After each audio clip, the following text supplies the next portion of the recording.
You all set? Yep. Okay. All right. Next we have Sarah Coates. I'm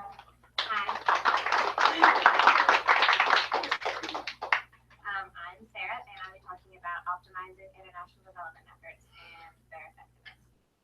So when I was coming up with the topic, I've always had a passion for service and helping others. So I combined that with my interest in international affairs and came up with the topic of international service. And then within that topic, what I was interested in learning about was the effectiveness of international service. Because you hear people going on these trips to foreign countries and helping out for a week. But I was interested in, is that just a band-aid on a greater issue, or is there actually a long-term difference made on the host community? So with that in mind, my burning question was, what are the most significant ways in which short-term international service projects impact the host community's continuing development after the volunteers have left? In my research, I started out broad, but then I ended up narrowing down to Habitat for Humanity, and I started looking more into them because the more I learned about how they operate, the more I thought that they are a great example of an organization that is effective in creating a long-lasting impact. Because, and just the fact that they build houses, that's a long-lasting impact. But then also, what the key thing that they stress is partnership. That they always like to say that they're a hand up, not a handout. So in this picture, the woman in white, her name is Julia, and she lives in Kenya, and she has a house now, a habitat house. And what's interesting is that she actually helped build her house, and that is what every habitat homeowner has to do. They put in what's called sweat equity hours, and they have to put in at least 250 hours, depending on the affiliate, towards their own house, and then also towards somebody else's house. So not only do they, it's kind of a self-help type of thing, but they're also helping others and their neighbors in their community. It instills pride in what they now have, and so it just is a better model than just receiving something. They work for it and they put in the time for it. Another thing is that you can see that this house that she has is very different than a house that the Habitat in Charlottesville would build. And that's kind of an obvious thing if you think about, but the point of it is that they evaluate the specific needs of that person. She doesn't need a huge house. She doesn't need a house that has all these things that American houses have. She just needs a solid foundation and a roof over her head where she can return to every day. And then on a broad sense, not just housing. If you look at what what the people actually need, then they're more likely to benefit and actually use it. Whereas if you just assume what they need, then that's gonna not be as effective because they don't need it. So for my internship, I was interested in the international aspect of Habitat. So this is my mentor, Bill Fitzgerald. He lives in Chicago, so I don't have a picture with him. It was a virtual internship, and with him, I learned about. He works with Go Blue Village program, which is within Habitat for Humanity, is a travel and build program. They go all over they go trips all over the world, and he has done everything from planning to leading a trip. So I learned all that goes into that. There is a lot that goes into that, and with the local government and the budgeting and putting together a team. And so I actually got to kind of practice planning that. I planned a mock trip to Kenya, Wikipedia, Kenya. And I made a trip flyer like you would see on the Habitat website, and that's what I did with him. And then for my second part of internship, I really wanted more in-person experience, so I contacted the Charlottesville Habitat, and this is Amy, and she was really great to work with. With Charlottesville, I learned about how the innovations that they've made trailer parks into sustainable mixed income communities. So behind us is the Sunrise Park that has been completed, but it was like the first type of project that a Habitat affiliate has done in the United States. And so the Charlottesville, what they did with the Sunrise Park has been used as a model across the nation for other Habitat affiliates to also develop trailer parks, not developers come and they kick off all the residents and build high-end housing, but they actually build affordable housing where the residents can choose to stay. I also went to one of the sites in Crozet, and this is a 6-unit townhome. It's still being worked on, but it's much further along than this. And I met one of the future homeowners, and she was working her sweat equity hours, and that was really great to see. She was really eager to be out there working. She, had no idea what she was doing, like most of us. She was really eager to learn and wanted to help build, and so that was really great to see. For my community service project, I planned a Habitat for Humanity trip to Tucker, Georgia during spring break. Ms. Wilson is my community service supervisor, and she, and as well as 3 other Madison Governor School students, came with me, and we built a home for a family in Georgia. This is me and Ms. Wilson working. We did use lots of power tools and did lots of stuff helping build the house.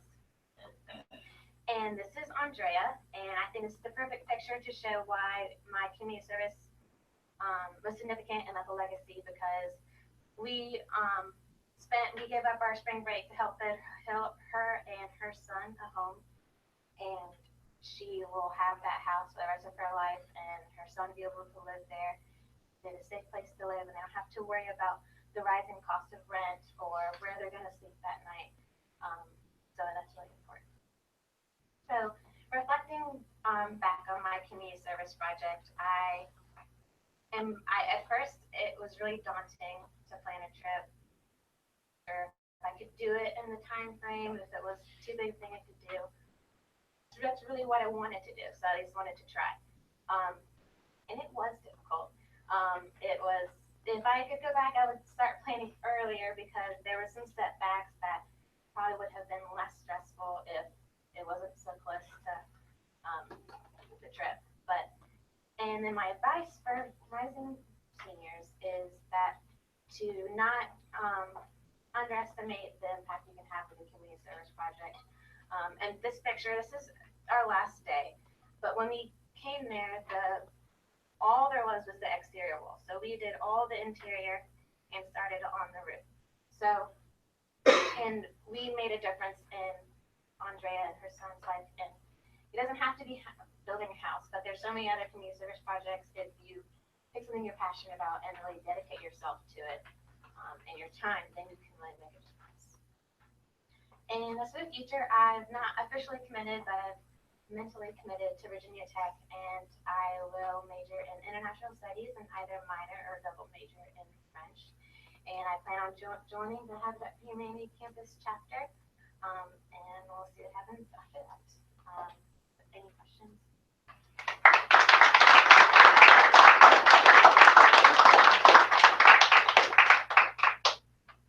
Do you have any follow-up on the woman in Kenya with the house? She's still in it? Yeah, so that's a pretty recent picture. So okay, sometimes it's nice to see months later what's going on. Yeah, and that's what's interesting about we just went to Georgia, and so obviously the house isn't done yet. We just that was a week ago. But I still have the address, so if I go back to Atlanta, I'm gonna go and see how the house is. You talked about the hindsight that you've had, some things that you would change if you had to do it over again. Are you willing to share any of that? Well, like I said, I'd probably start planning my community service project earlier, because it would have been a lot easier if I'd had time on my side, because there was setbacks with the Madison County School Board and then the Governor's School Board and the high school, and working with people in Georgia and all these different things. It would have been a lot less stressful if I'd had more time to do that. But all in all, I'm happy with my topic. I really enjoyed all of it. I'm really glad that I went to Charlottesville, because I don't think I would have gotten as much out of it if I just had a virtual internship. So, and my community service project went well, so I'm pretty happy with it. Great. Sarah, the long-term effects of building and giving someone a home, when these houses are turned over to people, are they turned over free and clear, or do you know anything about the future, if there's any, once it's given away. Is anything else done with? Yeah, so, yeah, and that varies by affiliate, but that was one thing that I was really interested in. And so with Amy and then actually someone else at the Charlottesville Habitat, another woman, her job is post-closing, post-move-in. She checks in on them, how are you doing, but also before moving in, they have classes, they have business, not business, budgeting and finance classes, and then just how to own a home in general, because, if you never owned a home, you don't know how to own a home, all that goes into that, how to change a light bulb, and so there are follow-ups, and even after, I think their last follow-up is like a year or 9 months after move-in, but even after that, they still have those to, like, I need help with this, and if it's not a direct housing issue, then the people that work there are more than happy to redirect them to, here's someone who can help you with this job interview or something like that. So are they allowed to sell these houses? I mean, or deed them over to inherit, like their children would inherit these houses? Yeah, I think that's the idea. I don't know. I mean, I'm not positive that you can't sell it to someone else, but I don't think that would be something they would like. But that is the idea, that it'll stay in the family, and because a lot of times the family, their parents then own a house, before they own a house, so for them the kids live there, and then after that's the idea. Thank you. Can you flip back to your burning question?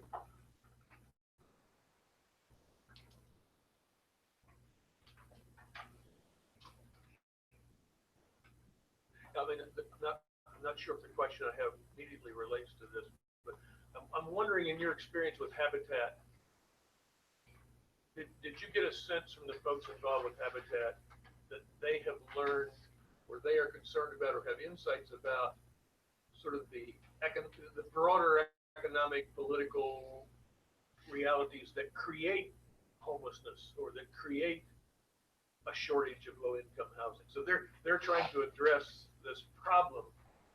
Did you learn anything through them with why the problem exists in the first place? Maybe not quite as directly as you're saying, but something else that I learned about is that they do. I was telling her, Miss Allen, about how they how they give classes, but they also do advocacy. And actually in my paper I did an example of Bolivia. In Bolivia, Habitat in Bolivia, they worked with. So an issue there is that the property is written in the man's name. If the husband dies, then the property doesn't go to the wife, and that's an issue. So they weren't really building houses there, but they were working with the woman to advocate for their own rights, learning what their rights are and how to advocate for them. So that is a specific detail of the issue, but yeah, they do work with advocating for people's own rights to housing. I applaud you for giving up your spring break to help other people. Wonderful. Yeah, I would go back. I really like that.